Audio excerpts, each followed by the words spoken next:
Okay. We usually do a roll call before we do the consent agenda. Yes, John is here. So, roll call. Roll call. Kay Harrison, I'm here. Roger Tone, Present. Mike Parsons, Here. John Edwards, Here. John Quinn. Here. All right, thank you. And everybody had a chance to go over the minutes from the last meeting and the Pacific Court Smith stuff. Any questions? Do I have a motion? I'll make a motion to approve the minutes of the last meeting. I'll second that. Okay, now is that for just the minutes or is that for the whole consent agenda because there's something else in there? I'll make a motion to confirm the minutes of the last meeting and the consent agenda. Okay. I kind of wanted to review can we pull the Pacific Corps off? Yes, we can. Please. Yes, we can. Yeah, if you want to pull that out and have a discussion about that. Yes, please. Okay, so go ahead and state your first one and we'll do that and we'll pull the Gotcha. Pacific Court. I'll make a motion to confirm the minutes of a prior meeting as stated. I'll second that. Okay, it's been moved and seconded. Roll call, please. Kay Harrison, Yes. Roger Tone, Yes. Mike Parsons, Yes. John Edwards, Yes. John Quinn. Yes. Okay, Roger. So, I mean, Pacific Power offers us $2,000 for, I don't know, quite a few, few hundred, few thousand square feet of easement property. And I'm used to the side where you make offers like that, but you expect a counter offer. And so I just want to make sure that we're not giving away property that's, the property that's worth more than that. So That's usable property for Yeah. something if it was sold in the future. this particular property is the old White City pump station. And it's right near the intersection of Hamilton and Kirtland Road. It's a tiny little sliver, and the pump station equipment, I don't know if the pumps are still in it, but it's all still there. It's hasn't been in use since 2008, I believe. We abandoned that. It's just sitting there. There is some pipe underground there, and we do have a flow monitor there. But what they're wanting to do is run this. It's part of that big power grid that they're upgrading, and they got wires going over the top of us there, pretty much all along that north side of Kirtland Road. They're running their big power lines. It doesn't impede us for anything that we would ever use it for. I mean, it's really not. It's useful to us in that we have that flow monitoring station there, and there's a little bit of a building. It's not really good for storage or anything like that. So it's not particularly valuable to us. And what they're asking for, like I said, is just wires going over the top of us. It's not really going to impede or impact anything that we would ever conceivably do with the property. So it's not basically a liquidable asset. No, not really. I mean, aside from the fact that there's pipes underground. But if they own it, they gotta fix it. Clear it out. Well, they don't own it. No. I mean, they're just getting an easement to run the Oh, wires. yeah, over the top. it's just- Over top. Yeah, so, and if they break anything, they gotta fix that, obviously. Well, so this is, they're not purchasing a property. No, it's just for It's the. by right of way, we're paying for an easement. Yeah, and it's, like I said, it's not a piece of property that we could ever conceivably do anything else with. We couldn't like sell it or do anything. No, it's not big enough for Yeah, it, like I said, it really is just a tiny little sliver, that I think we got granted from Medford at some point. But, so I think it's relatively insignificant. you know, as far as what the property is and what we could do with it and the overall value of it. So what's the overall property size? It's, 3,535 square feet? yeah, it's like, yeah, two I thought that was thousand. the easement. That's I thought the just easement was- that's the easement, Yeah, the easement is the whole property. I mean, Oh, the this is- easement's the whole property? Yes. Oh, This is. That's that tax law. is there a reason why we don't just sell them the property for $2,000 and retain an easement? Well, like for I said, ourselves? we've got that flow monitor there, so there's an electric meter there and a flow monitor. Do we still park a generator there? No, there's nothing there. I mean, So I don't think we wanna sell it necessarily, we still wanna have it, because, flow monitoring, that measures the flow coming from North City. It'd be the same as us having an easement. If we had an easement. Yeah, it does, but owning it, I mean, we don't pay taxes or anything, so owning it doesn't change anything. All right, I give up. I see your. High and cheap properties could help to you for limited value you could make, but then again, if you raise the rate price up to 4,000, you've got a little leverage here because you did them a favor Well, rather than trying to double the price to make $2,000 more. Yeah, I guess that would be the question, I mean, you know, you're gonna try to squeeze a few extra dollars out of that, or we just not bother with it, take the $2,000. sometimes we should play nice. Is $2,000 in lieu of, like a franchise or user fees or anything like that that they would have to Is pay? that, what's that? Is that in lieu of franchise fees or user fees that they would have to pay typically, or? No, it's just, you know, they're asking us for something and they have to give us something in return. That's a number we're getting into. I'm sure they must have some kind of formula, and you're probably right that if we said, no, we want 5,000, they'll say, how about 3,000, we'll say, how about 350, you know, and, you know, we could prolong this if we wanted to and try to squeeze a little bit of money out of it.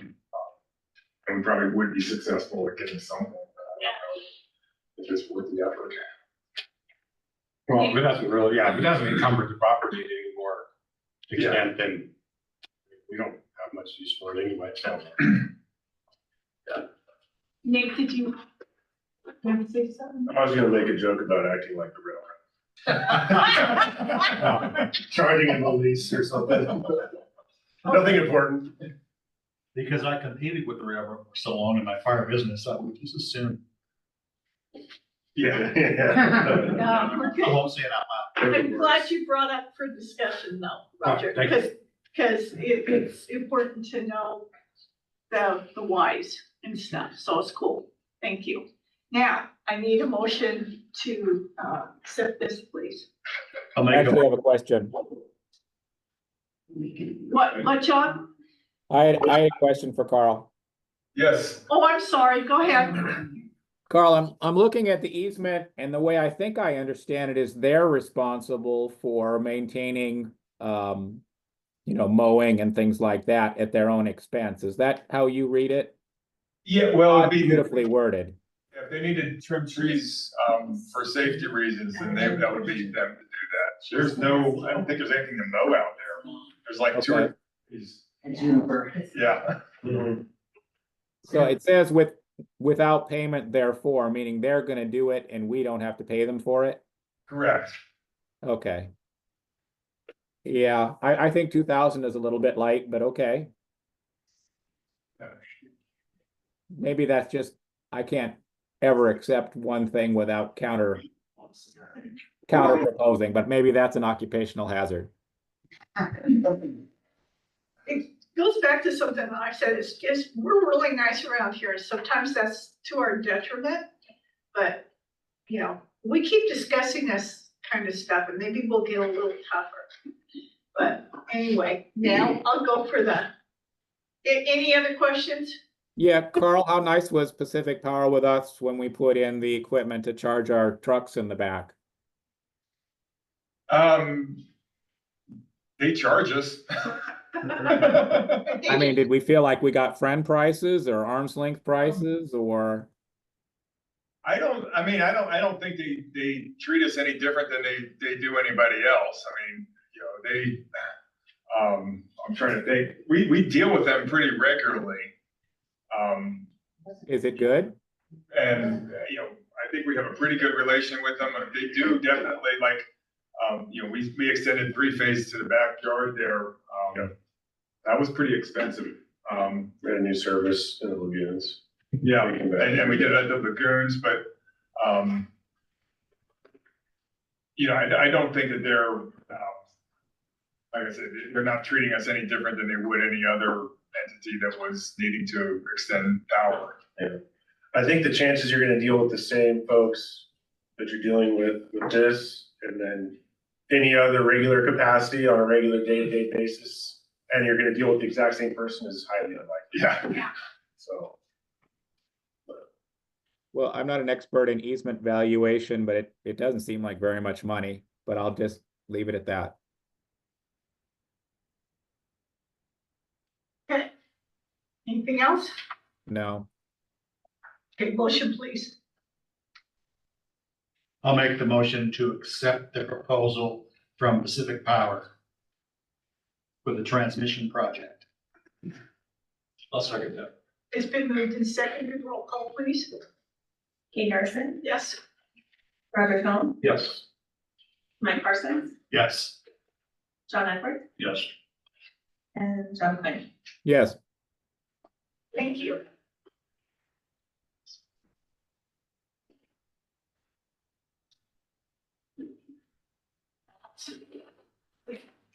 Okay, now we're on to resolution 2501. No, we're on the agreement with the Alcoa Properties Inc. Oh, okay. You gave me the wrong thing, I Mike. know, I did. I'm not, now I can't trust you. This is, Nick brought this up last month, maybe even a month before. And there's a Oh, yeah. project in White City where the developer is required to build a sound barrier between the highway and his project and the residential area that happens to be right on top of a sewer main that exists, an old asbestos cement pipe. And so that pipe needs to get moved because the wall's gonna go right on top of it, because we're right on the property line, and we don't have an easement. Which is a critical piece of this whole thing. Yeah. So, what we're proposing to do is to reimburse the contractor for reconstructing that sewer main out into their driveway with a proper easement. And I think the cost would be $7,000. That's fine. not quite. It's been 160. 160, oh, okay.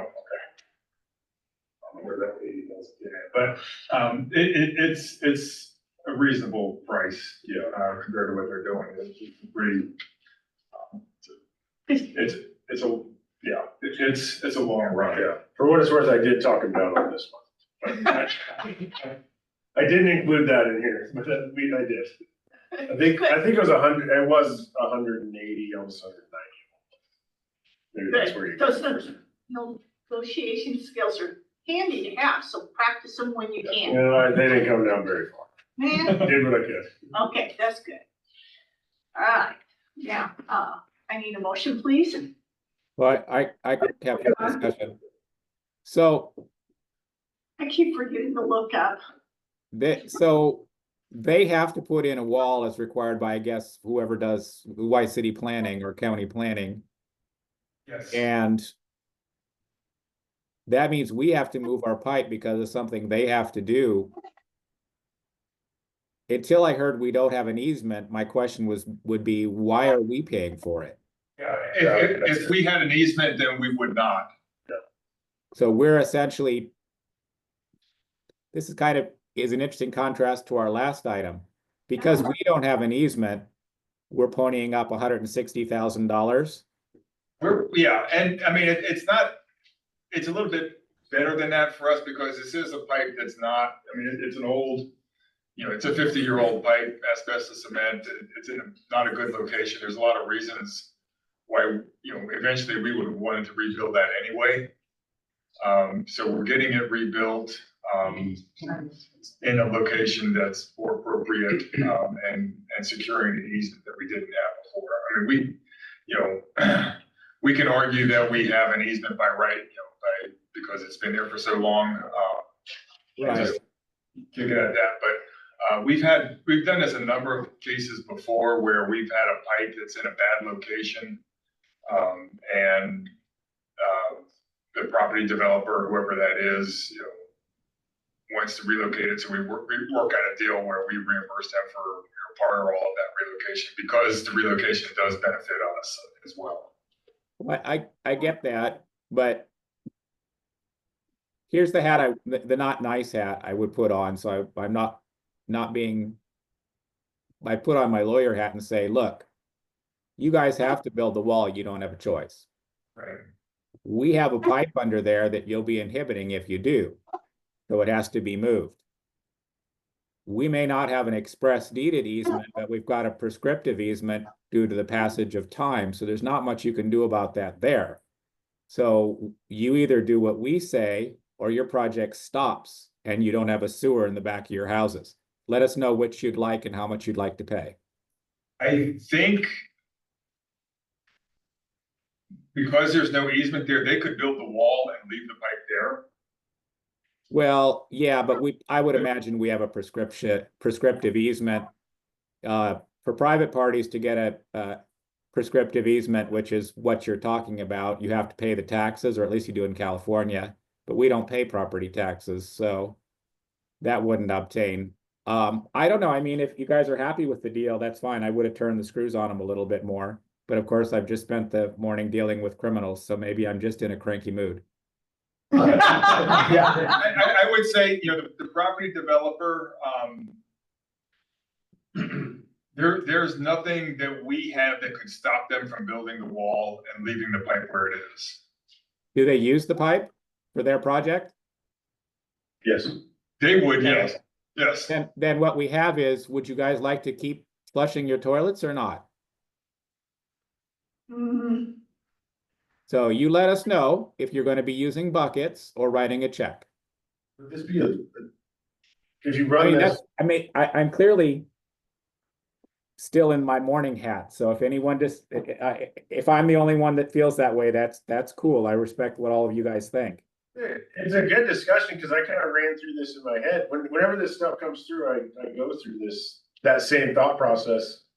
And correct me if I'm wrong, Carl, but this would, if we couldn't come to a reasonable conclusion just between two parties, this would go to LUBA Would it go to Luba? or some other arbitration.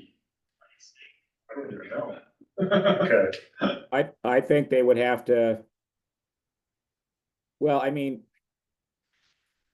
theoretically, we would have to suit it for quiet title on a prescriptive easement. I don't know if there's an administrative way to do that other than just going to court, because Yeah. I've never represented a utility before, but it seems like they need us and they need to build a wall, and they can either cooperate with whatever we require, and that of course is up to us, or they can explain to their landowners why their poop's not going anywhere and why their holding cost for the project is going on and on and on because it's getting dragged out by litigation. Or we could be nice. That's the decision tree, and that's in your able hands. Yeah, my four colleagues and our staff.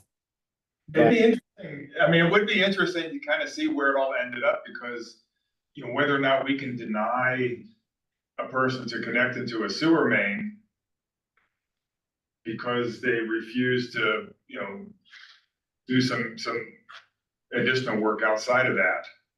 More, you know, I don't know the legal side of that part of it. Does that wall have to be over our? Yeah, the pipe is right on the property line, or like within a foot of the property line. And their wall has to be, yeah, it is pretty much right exactly on top of where the pipe is. And so, like I said, you know, I think they could build that and never talk to us. The wall. Yeah, Yeah, you know, we don't And then want, if anything we, for a happened- lot of reasons, don't want that. no, We don't want the pipe to stay there underneath the wall, so, you know, and it's an old pipe, and, it needs to be replaced anyway. some point. Well, what we would have to do is. But this is us, because we're gonna get this pipe taken care of. It's not gonna be in an inaccessible area. It's gonna be, where we have good access to. It's gonna be brand new. And it is beneficial to the system overall. And we consider that worth, worth the effort. The argument would be that we would sue for quiet title on a prescriptive easement and sue them to get rid of the encroachment. And then in the meantime, because we can't really access it to make sure that it's in good working order, we could say in good conscience that, gee, it shouldn't be used. We're really not sure it's working well. And we can't because you put a wall on it. So I guess that's on you, isn't it? Good. I mean, that would be the way to turn the screws on them, or we could be friendly and write the check. It's really, that's the judgment call. I'm not really expressing an opinion, but if we wanted to be mean, that's what I'd do. And if we don't want to be mean, that's cool too. I respect all of your viewpoints, and I'm just happy to hear what you have to say. Is the thought, from that perspective, I'm just curious, from that perspective, or from the scenario you're outlining there, is that they would share in the cost? Yeah. Not just totally. We could say, look, you guys, it's your problem, do it at your own expense, and then they could whine a little bit, and we could say, okay, we'll split it with you. We'll be the good guys here. We'll pay half. I mean, it just depends on how hard a negotiator you want to be and how RVSS wants to roll with respect to how aggressive they want to be with others. And my way is a little bit thornier unless they cave, which I bet they would, because every day they don't have this built costs them money.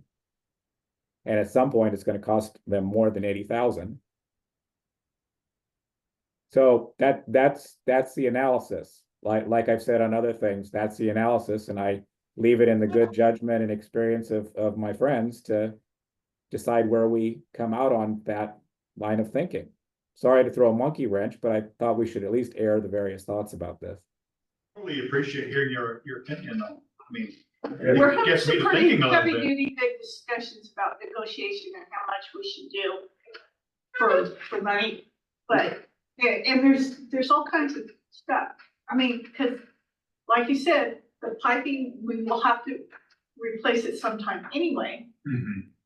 Is it more valuable for us to have it done now and have the developer do it, or have it done later? Would it cost us more?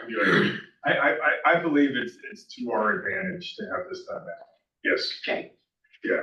I think no matter what, under the assumption that the sound wall can be put in, and the known facts that that pipe is gonna need to be replaced at some point, it has to be relocated. That's the only choice. So if those are the two assumptions, that it has to be relocated, it has to be done now, because doing it later is not really an option. Because all of those houses that are along the backside are all tied into that existing pipe. So you would have to dig and tunnel under that wall to reconnect every single one of those services after the wall's built.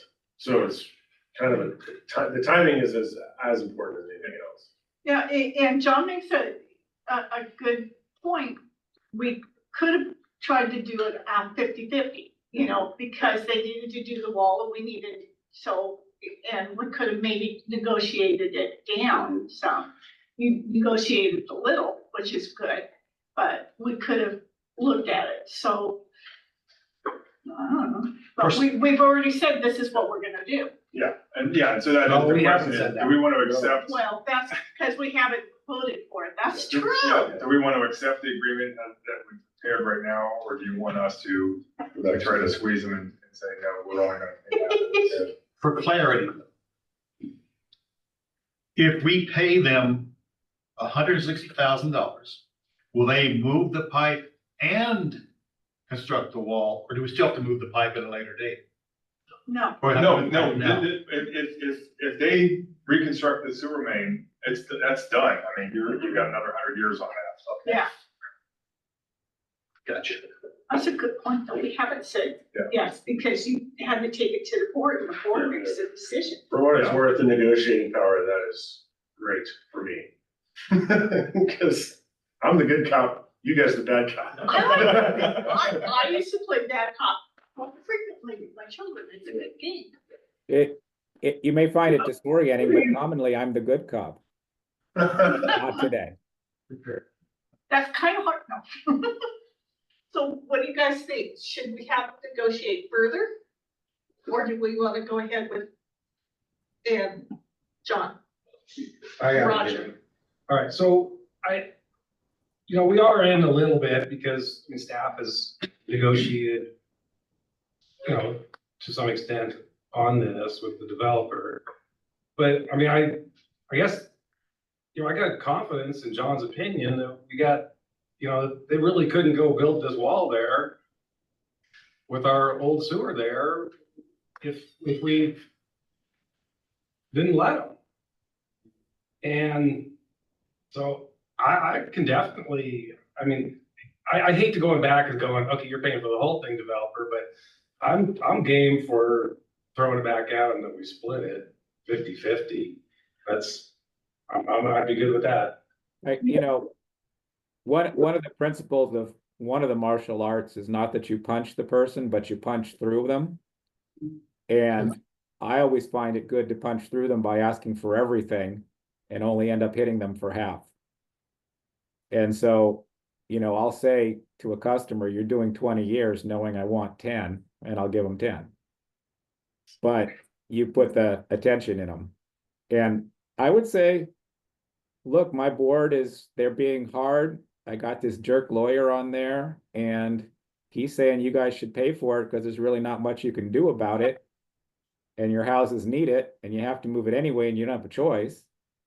And then have them either say pound sand, which they won't because they can't, or say, well, we don't think it's fair that we have to pay all of it, but I understand what you're dealing with those jerky board members, so we'll give you XYZ more.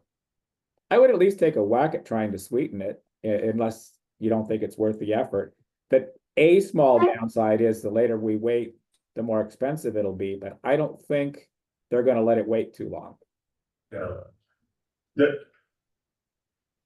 is just my opinion, the effort's not that high, it's just a conversation. You wanna just take a whack at it, Nick? Yeah. See where it takes you? Yeah, You'll know within 7 days, right? Think. as soon as I talk to them. Yeah. I would say we give Nick the opportunity to put on his. And again, it's much easier to have that conversation when there's the guy in the black room telling you he doesn't want to buy the car for that, right?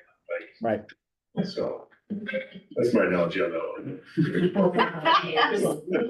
I would say if you come back and say that you put on the meanest face you could and was the best used car dealer you could be with the guy in the back room telling you no, I suspect we'll be fine with it and trust your judgment after that. But hopefully we can sweeten it a bit. We trust your judgment anyway, but you know what I'm saying.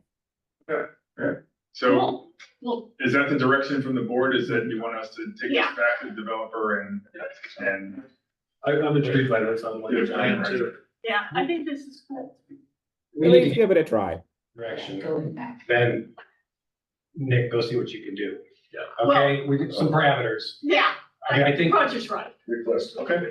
I think we have an expectation that of a minimum of 50 share. I've seen nod hairs. I haven't heard a lot from John Edwards down there, and so, I've been actually got it quietly, but yeah, I agree. I've been intrigued by this scenario.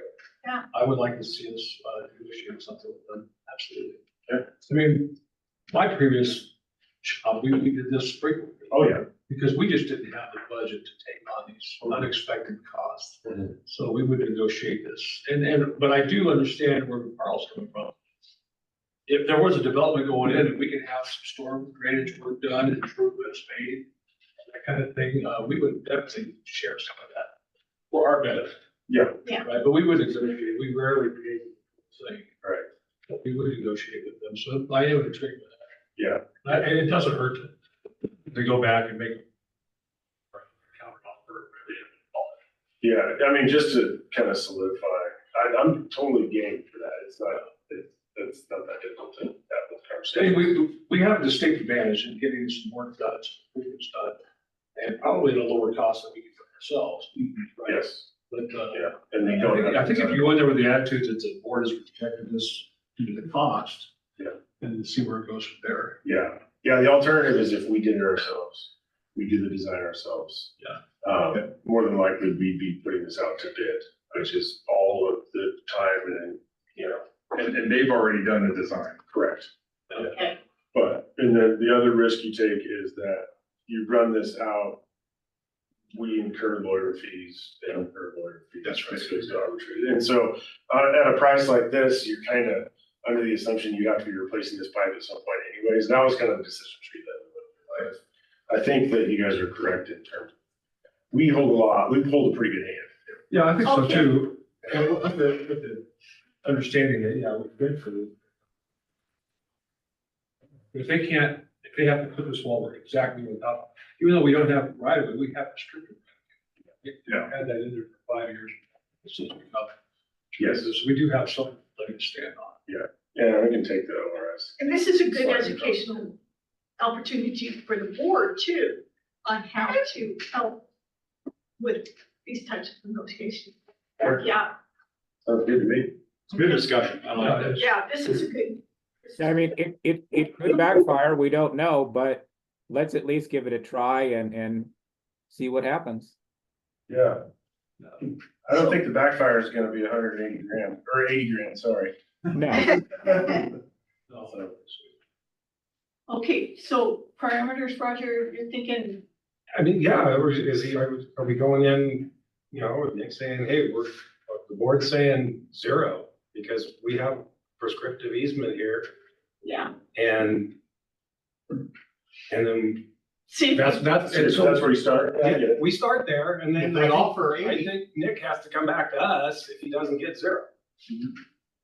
And so there might be some email discussions or something on that. No, I see what you're saying. So start at 0, see what we can get to it, bring the proposal to you guys. To eliminate that way that, you're eliminated as far as the design goes when it comes on us. yeah, and you can always be the good guy, Well, that's, sort of. we just got off the phone. We deal with the angriest of the angry underground contractors on a daily basis. So we've got more than enough experience to save That's that, true. saying no. That's true. to save that one step, if in that negotiations they agree to pay half, do we want to give him the authority to do that? That's a good question. He's got a that's a good point, Mike. Yeah, so I do want to note that normally a discussion like this would be an executive session because we're kind of like setting out negotiating strategies and that sort of thing. True. But, you know, that's a risk we take. Someone watches our video and says, we know where they're coming from. Okay, well, never mind on the negotiations, it's 0, take it or leave it. So then we 30 days, if they came back tomorrow, we would vote on it the next meeting, if they want to negotiate. Well, How much they want to negotiate. well, I think Carl's entirely right. We shouldn't discuss negotiation on the record if they play the video. And so why don't we just officially leave it at, we're not negotiating and we'll see what happens. Well, we can, you know, We have to say that, otherwise we're cutting out our legs and we'll leave that as a public record. we can approach this with the idea that the board is against paying for this. And leave it at that and, you know, and then they be the good cop. I think I can talk them into something. And just leave it at that and whatever we're able to accomplish, we'll bring that back again. And if it's acceptable, then it is. And if it's not, it's not. I think that's appropriate. Are they willing to wait 30 days to our next meeting to officially vote on that though? Yeah, there's nothing to vote on. If you're not approving. There's no this, timetable they're setting for this. They don't seem like they're. Oh, really? Okay. I mean, they're in a hurry. They want to get it done. Right. I don't think this is fair for that. Gotcha, Yeah. okay. It's kind of muddy out there. Yeah, that's what I was thinking. Okay, Good discussion.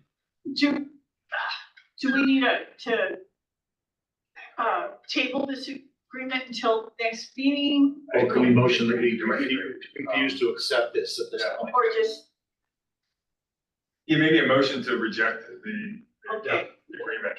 I'll that, make a motion to reject the motion on the proposal. Second, okay, John seconded it. Roll call, please. Roger Cone, Yes.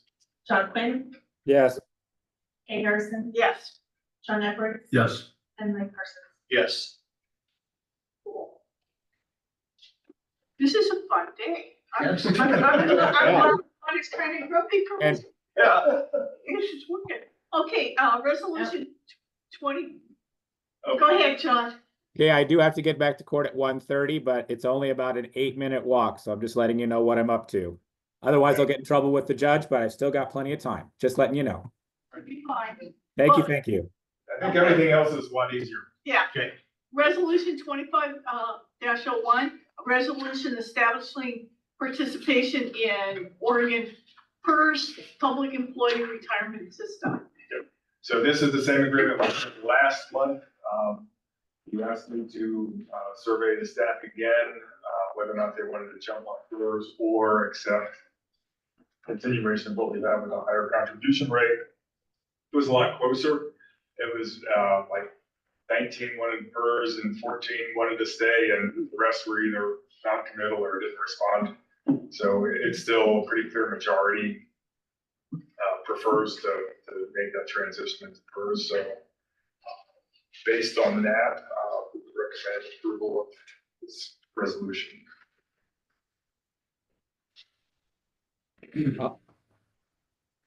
It's, Go ahead, John.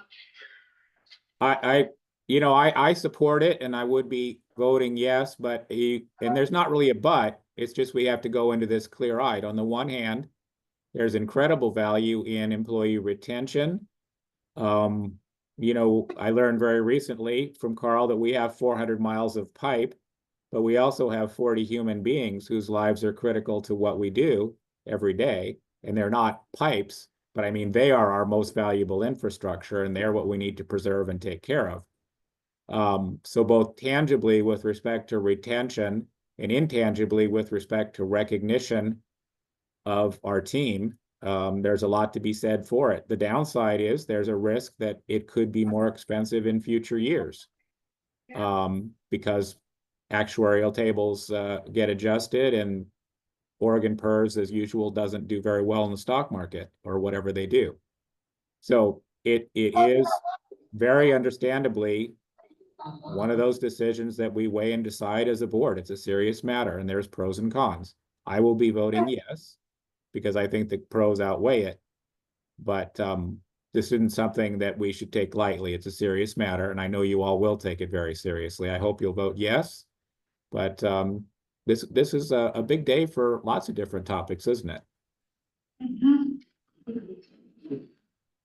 I'm not counseling voting no or yes. I'm just saying this is what boards do, and this is a serious decision. This is where we earn our pay. It is.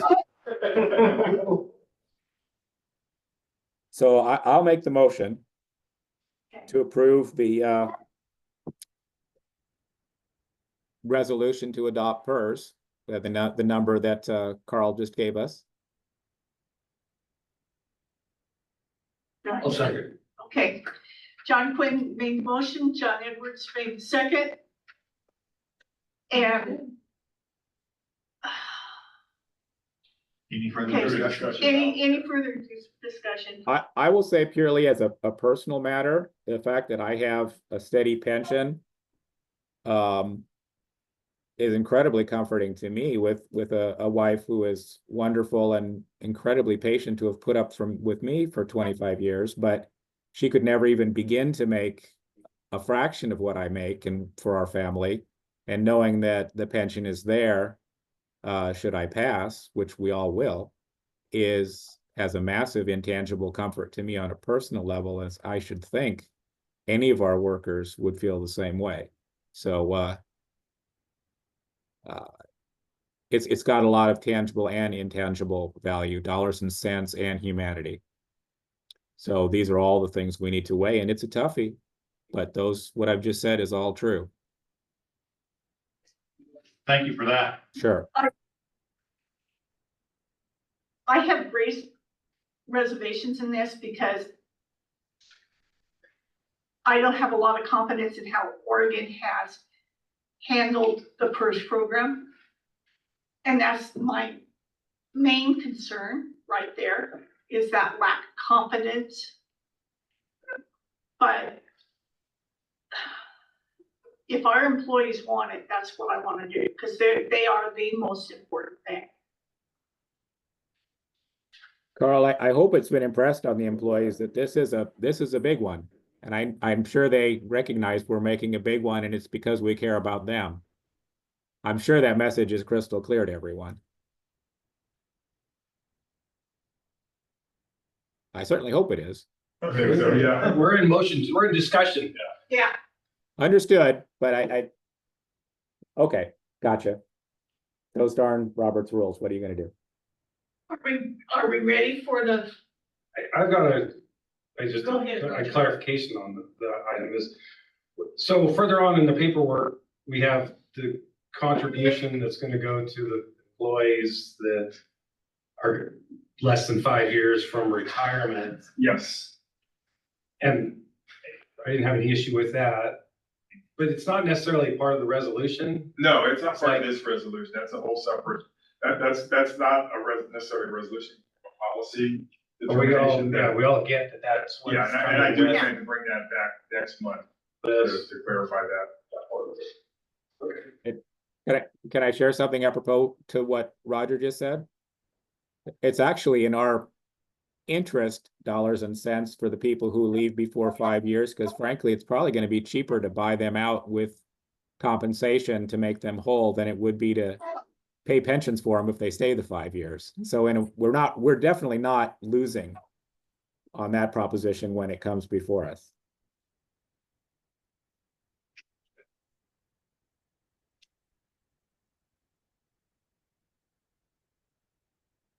Any further discussion? Just saying. Just gotta leave it. well, he's the one who keeps talking though. All right, sometimes I can't always hear when you guys are talking and I can't see your lips moving as well. Okay, are we ready for the roll call vote? Roger Cone, Yes. John Quinn, Yes, Kay Harrison, Yeah, John Edwards, Yes. Mike Carson. Yes. that was probably the hardest yes that ever got pulled out of me. it's a challenging decision. Yeah, because, anyway, let's move on.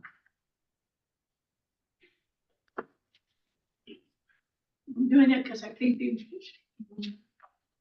I don't know. Anyway, next is, 2502. I have it this time. okay, resolution 2502, authorization to accept loan from the Department of Environmental Quality. So we already did one of these resolutions for this project, but the dollar amounts changed. I can't remember what it was before. I think it was like 1.4 million. So prices always go up. So we need this to finalize the loan agreement for the Shady Cove UV project. We did open bids last week. It still has to go through DEQ review before we can accept it. But the low bid came in at just a little over 900,000. Yeah. And on top of that, we've got 250,000 because we're pre-purchasing the equipment, and we've got about 350,000 in engineering. So we should, based on what we know right now, come in below this number, which is good. And then we will have 50% of that loan forgiven. So it turns out that everything's going the way we hoped it would right now. It's taking a little longer than what we expected. Which is what the projection was originally said. So About 750 or so is what we. Yeah, We originally thought that. yeah, so I mean, if it comes to that full amount, then we'll end up with half of that, like, $875,000 total for the whole project, which, that's not too bad.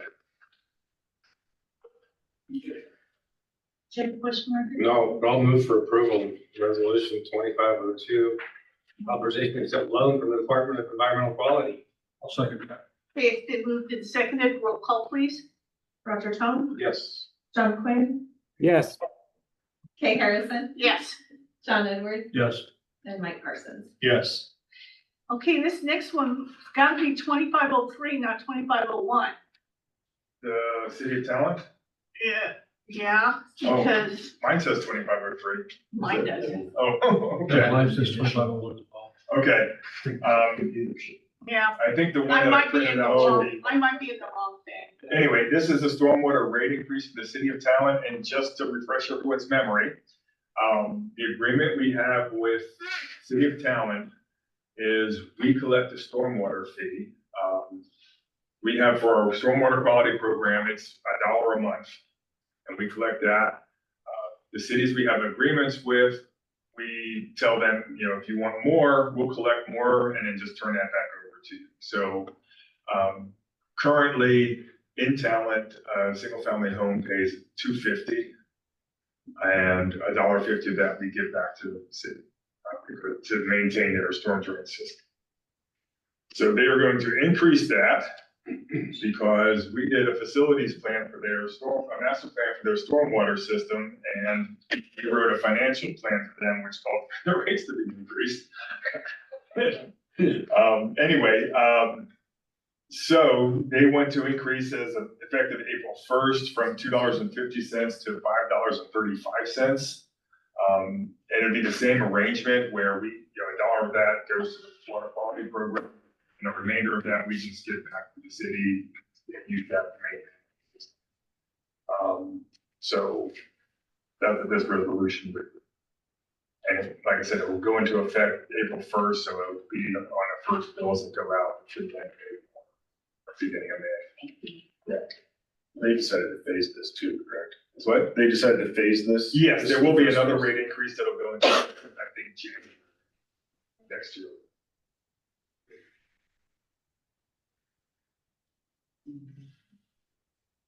So it doesn't affect our finances at all. The only thing it does is, people in town will say, it's already SS guys, we raise our rates. Pittsburgh's Yeah. right now.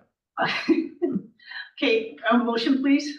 I'll make a motion to approve resolution 2503. Stormwater rate increase. I'll second. Hey, it's been moved and seconded. Roll call, please. Roger Tone, yes, John Quinn, yes, Kay Harrison, Yes. John Edwards, Yes. and Mike Parsons. Yes. Okey dokey. Financial update. Okay, second quarter, financials, on page 3 where the assets are, just so you know, the interest rate on LGIP is just slowly going down, which is about, I mean, right now we're getting about 58,000 monthly interest from LGIP, but we're on a slow decline. Yeah, my CDs are doing that too. Yeah. I guess not much activity in the projects through the second quarter, but in January and February, they are ripping. But we've seen a couple $1 million checks being, but that's just, I've never seen one before. But anywho, You wrote the March. yeah. That so- last one's probably gonna be big too. So Nick's spending a lot of money in Yeah. January and February, so that it's that antelope construction that they're doing over there. I did just want to make a note on page 6 when we're looking at the personnel services.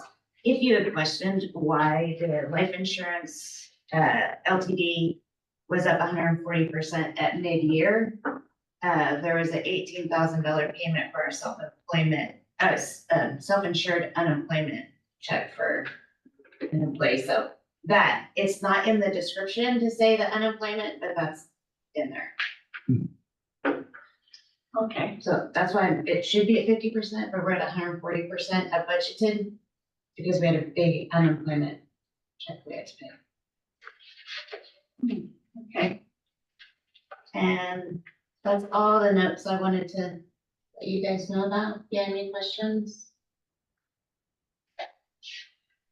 Okay, no questions. Moving on, project update. Oh, wait, pause, I had another item. You have, the budget? So, we just need to establish the budget committee, or fiscal year 26 budget, suggesting the April 23rd, which is always the fourth Wednesday, the Wednesday after our board meeting in April. That works for me, hopefully it works for everybody else. It's a Wednesday afternoon, in other Yeah. words. Yeah. It's the No problem. Wednesday after our board meeting in Gotcha. April, noon, same time, same place. Okay. It usually conflicts with the council of governments meeting. That's no big deal. We can miss that. So if you guys are good with that, we'll let, Joan or somebody else send out a notice to the budget committee. Which we have everybody, right? Yeah. You contacted them. Yeah. Yeah. We have names for other positions. Our COLA came in, just FYI, we usually use January CPI, which is 3%. 3%? Mhm.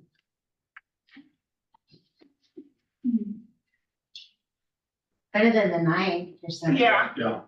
Well, I'm surprised it's that low, but Yeah, it was 2.9 in December and then January's came in at 3.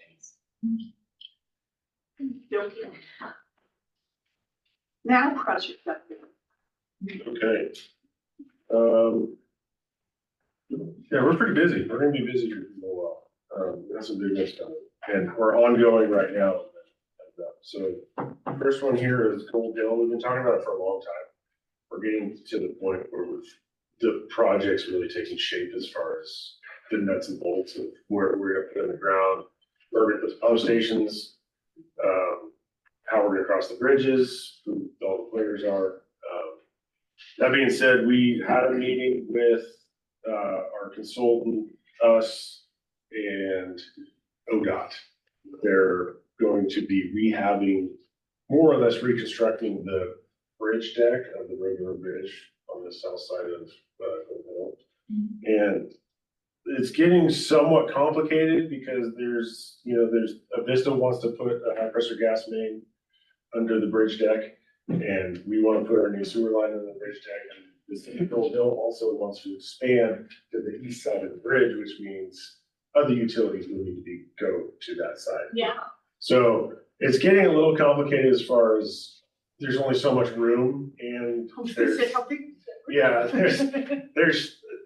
it's a historic bridge, so you have SHPO requirements, and ODOT is requiring that all of the utility, all the sleeves, ducting and everything has to be tucked up under the bridge so that you can't see it. And so, the beams on that are only so deep, and you have to tuck the utilities through that. So we're talking about 12 and 14-inch sleeves, and then they're talking about 3 of them right now.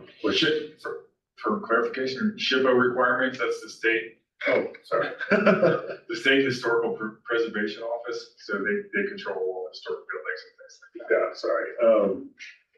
And so at the end of the day, we are accommodating one of the sleeves, Avista's accommodating the other sleeve. And this ODOT is actually, because they know that the city is wanting to put another to bring one more sleeve in. Unfortunately, because of the terrain, if they expand and we provide sewer service to the east side of the bridge there, what about the east side, just all north, south right there. We're probably gonna have to put in another pump station on the side of the road, on that side of the road, and then end up back to whatever gravity system we have on the west side. So that means we'll have 2 sewer lines crossing, a gas line and a water line. And there's three conduit sleeves.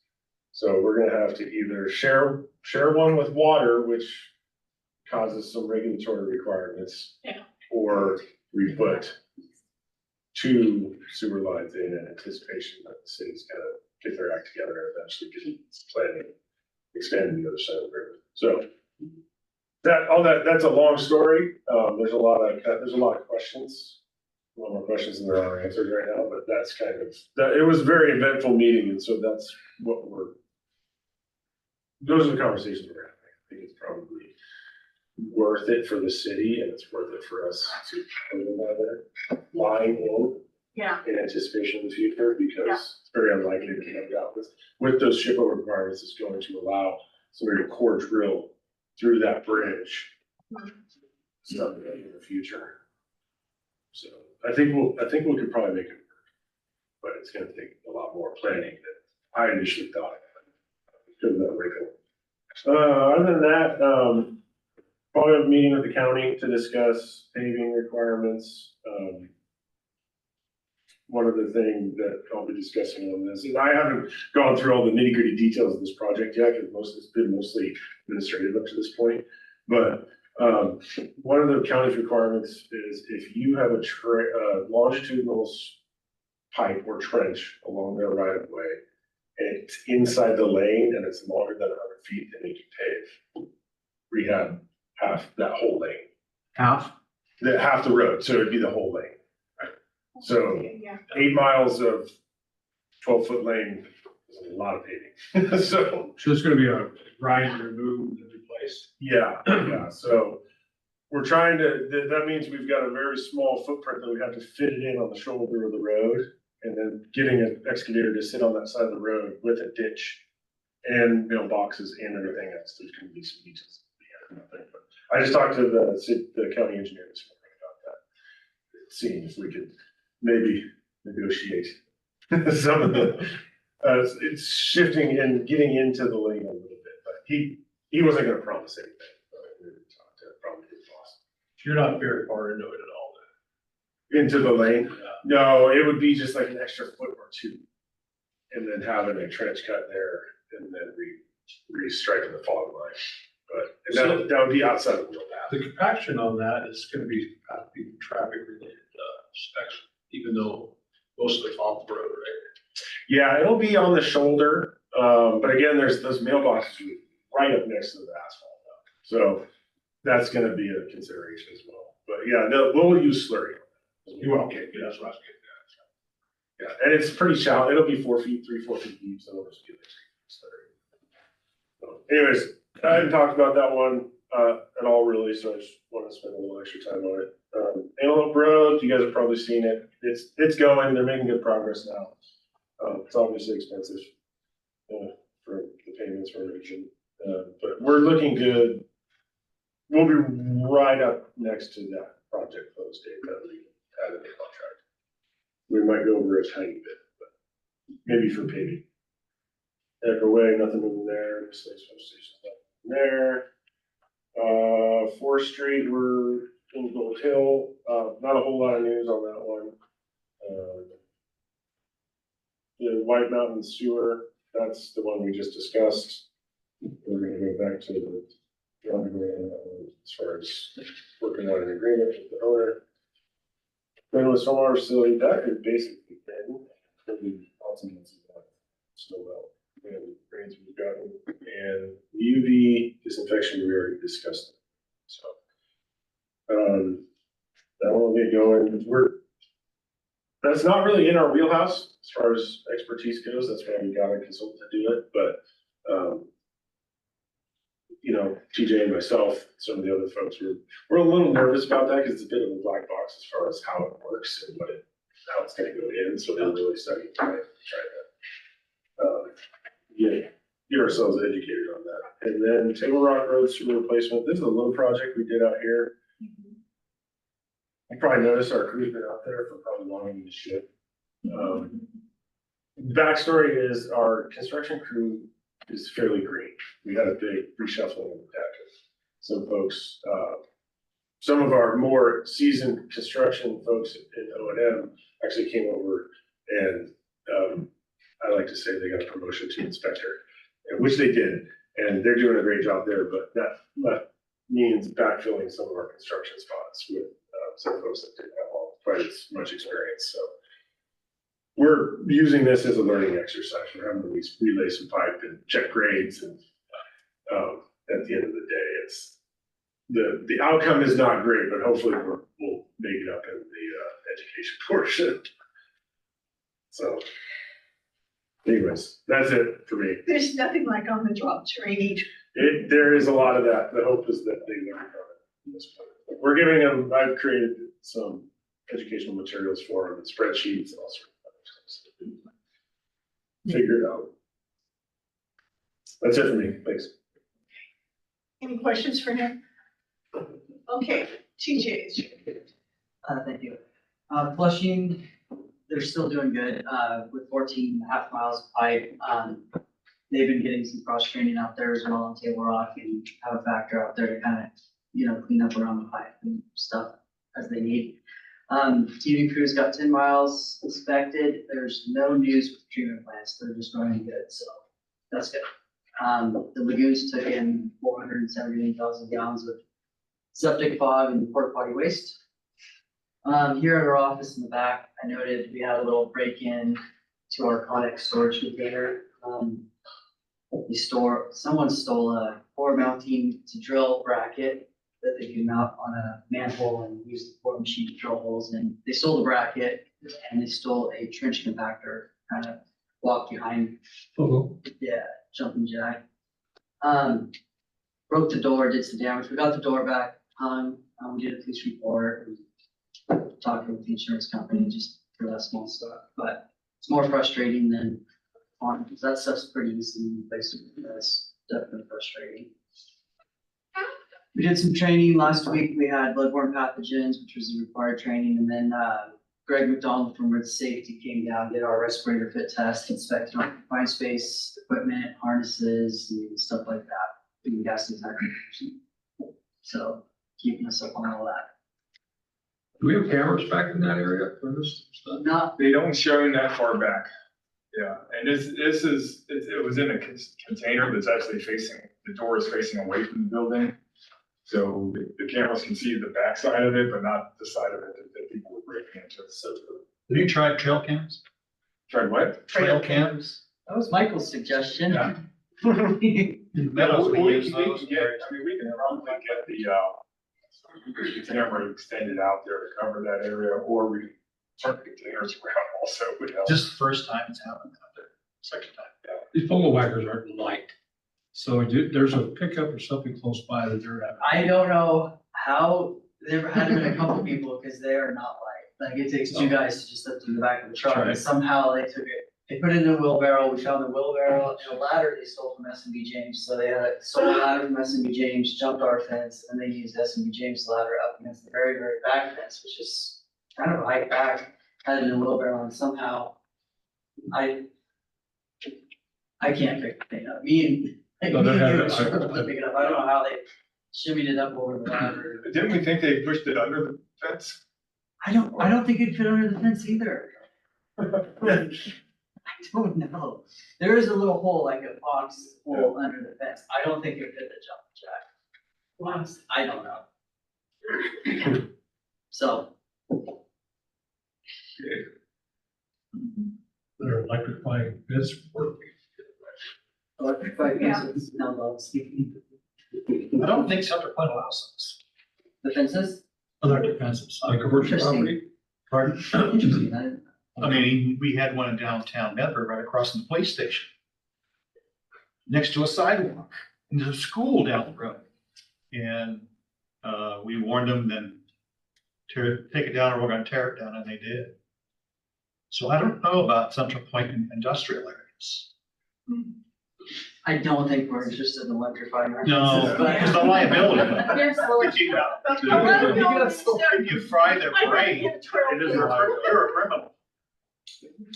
Oh, It might be entertaining, but. Yeah, Yeah. it would be entertaining. Okay, TJ, thank you. Okay, Carl? All right, we already talked about the consent agenda on the town stormwater. Southwest Medford capacity and SDC review. So this is something that you asked me to do back in June.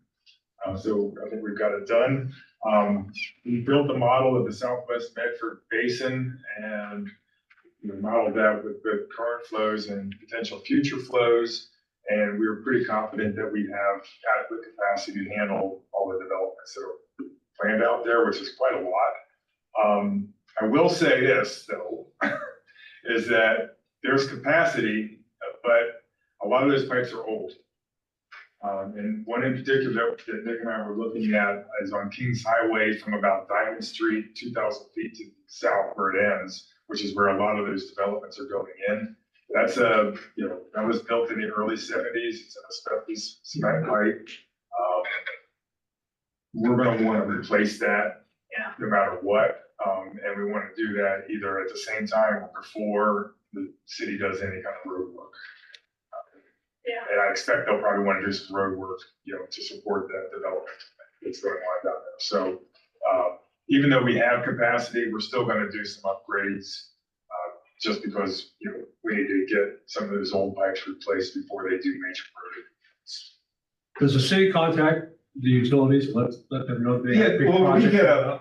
get we coordinate on capital improvements to the extent, so they tell us where they're gonna be doing work. And they give us advance notice if we need to jump in. Yeah. That's good.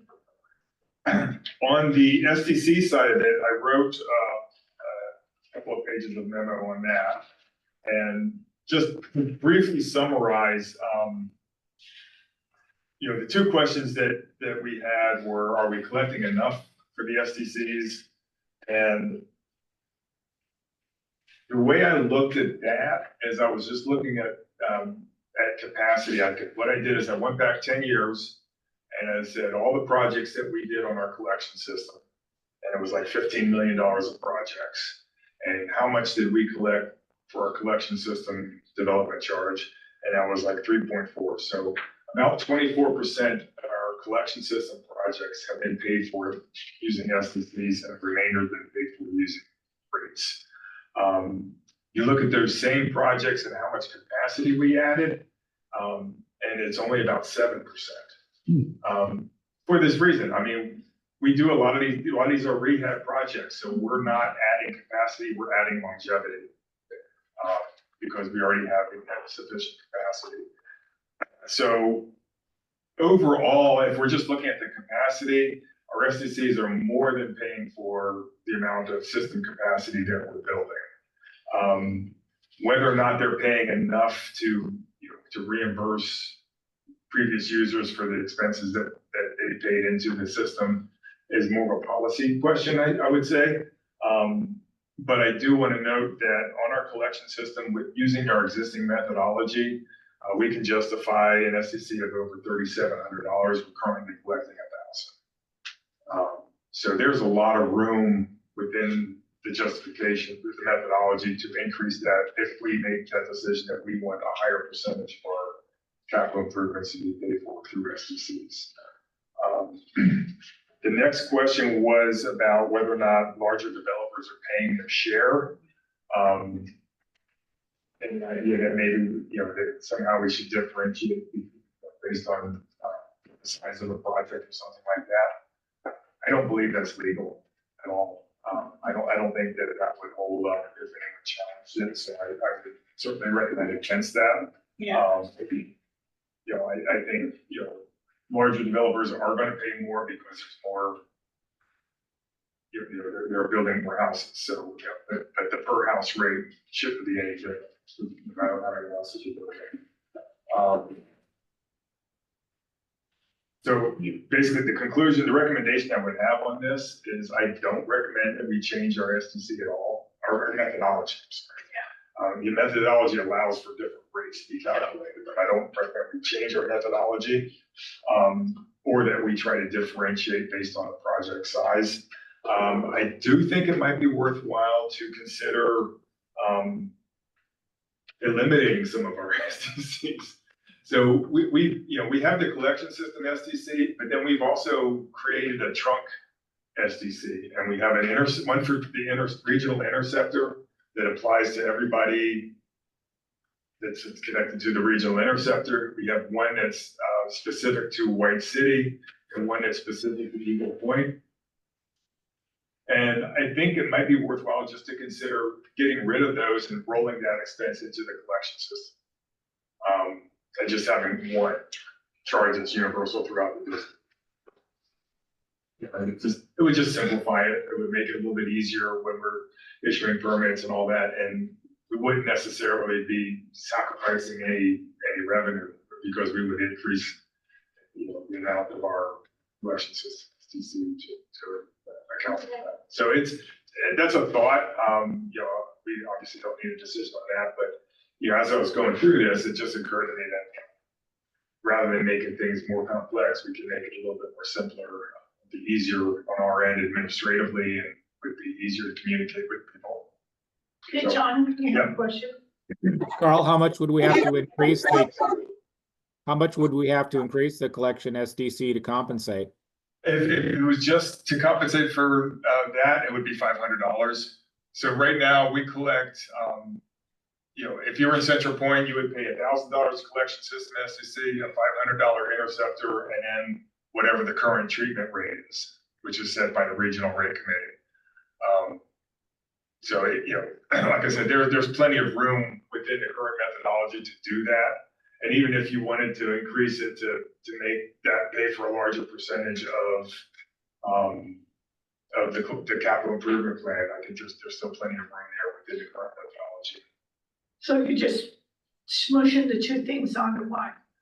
Yeah, I think that's a technical term that we would use, yes. Yeah. I always use technical terms. Yeah, like I said, it's,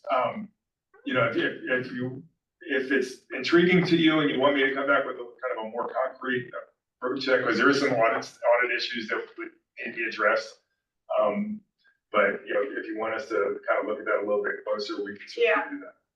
What do you guys think? What audit issues are you talking about? It's just you're taking different funds and putting it into one. You're smushing them. Yeah. Yeah, and I think smishing's okay. In the audit world, it just has to be identified. Yeah. I think It that's has to fine. be clarified. Yeah. Okay. Just a notation, I think. I'm good with it. John? Well, I'm fine with considering it, but question, so White City, they pay an extra amount if they're building in White City, but not everywhere else, or? Well, so if you're in White City, you're gonna pay the White City trunk SDC and the collection system SDC. Okay, For a point, you're gonna pay the interceptor SDC and the collection SDC. And if you're in Eagle Point, you're gonna pay the Eagle Point trunk SDC and the collection. So whether you live in Eagle Point, White City, or anywhere else, you're paying a trunk SDC. It's a different amount in each place. It's highest in Central Point and it's lowest in White City. But, I don't know, no one's necessarily paying extra. I mean, the interceptor rate is $500. Is it 500 or 700? I think the detriment. I can't remember. I think it's Anyway, I think the Eagle Point rate's 250 and the White City rate is 250 and the Eagle Point rate is, I don't even remember. It's $400 or $500. It's not a lot. But, that would be the idea, is just get rid of that so that everybody pays the same rate and it's all part of the collection system. And we're not trying to differentiate different parts of the collection, because the interceptor really is part of the collection system. Functionally.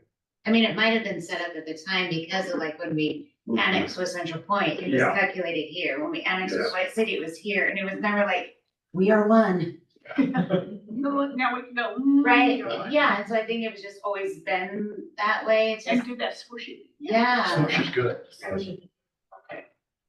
Okay. Talk Okay. to us. I'll talk to you more about this in the months to come. Okey dokey. Moving on, I'm trying to be quick because I know John's got to go. Strategic plan development, I did include our most recent update. We've got our SWOT analysis complete, so we have our internal strengths and weaknesses and our external opportunities and threats identified. Our next step is to start identifying goals, and we're gonna start that tomorrow.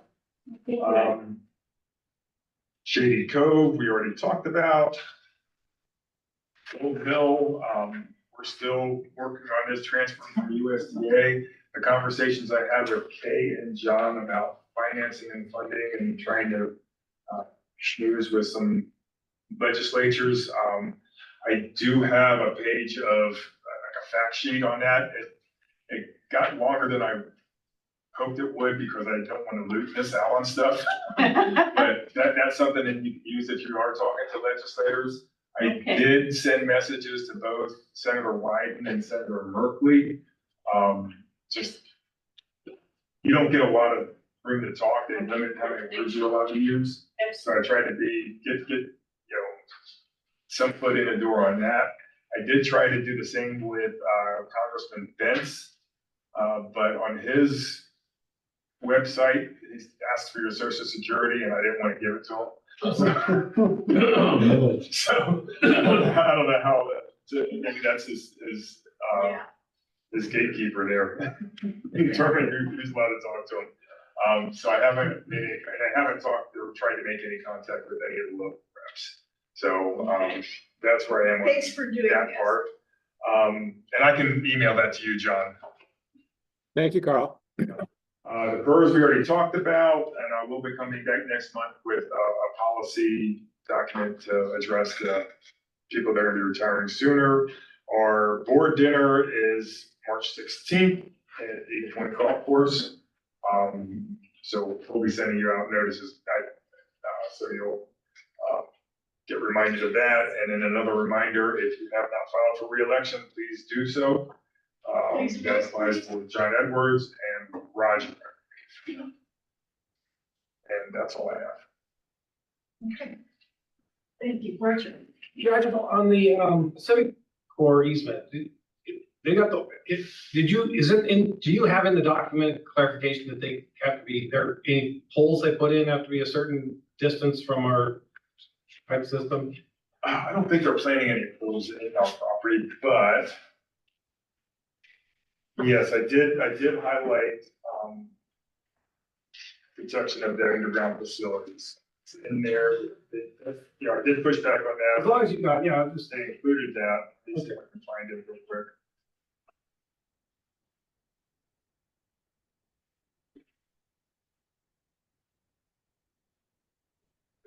Just one small thing. Go ahead, John. I just got a voicemail before I started this from Representative Scarlatos, who covers Gold Hill. So I'll be having a conversation with him to let him know all the good things that we're doing up there and Okay, good. bring him up to speed. It'll be nice to talk to him anyway, and I'll take care of that for us. Okay, Thank you. It is his territory, so I'm sure he'll appreciate the update. yeah. Yeah, so in the second paragraph at the bottom, it says, any damage caused by grantee installation, maintenance, or operation activities will be repaired and replaced by grantee. So that's, yeah, so basically anything they break on that property, they're required to They fix. break it, they fix it. yeah, we don't want them to go put a pole 2 foot offset. No, from we our wouldn't. Pipe is what I'm like asking. No, yeah, if they wanted to put a pole, they'd have to do utility locates and all that, so we would make it very wide. I think I might have saw the map, it didn't look like. the Yeah, poles were- it's a stupid place to put a pole. I mean, you wouldn't even have good access. for They're just going over it with air. All they need is airspace. Yeah, yeah. Yeah, I Maybe we think should theoretically, stipulate this as airspace only. it doesn't say airspace only, I think they could theoretically put a pole there, but practically it would make no sense for them to do that. All right. Well, I have to run to court, everyone. It's been great seeing everyone as always. Put you in jail. Yeah. Have a good month, everyone. Okay. Bye, John. Okay, We adjourn. yep. We're adjourned. Thanks. No, we have to do the thing. Oh, They yeah, were adjourned. pay our bills. Motion, pay claims. I'll think of that. Okay, it's been moved and seconded. Roll call. Roger Cone, Yes. John Quinn, Please don't. yes, Kay Harrison. Yeah. John Edwards Yes. and Mike Person. Yes. Okay, thank you, everybody. All right, thank you. Yeah, check some. Adjourn. Yeah, we're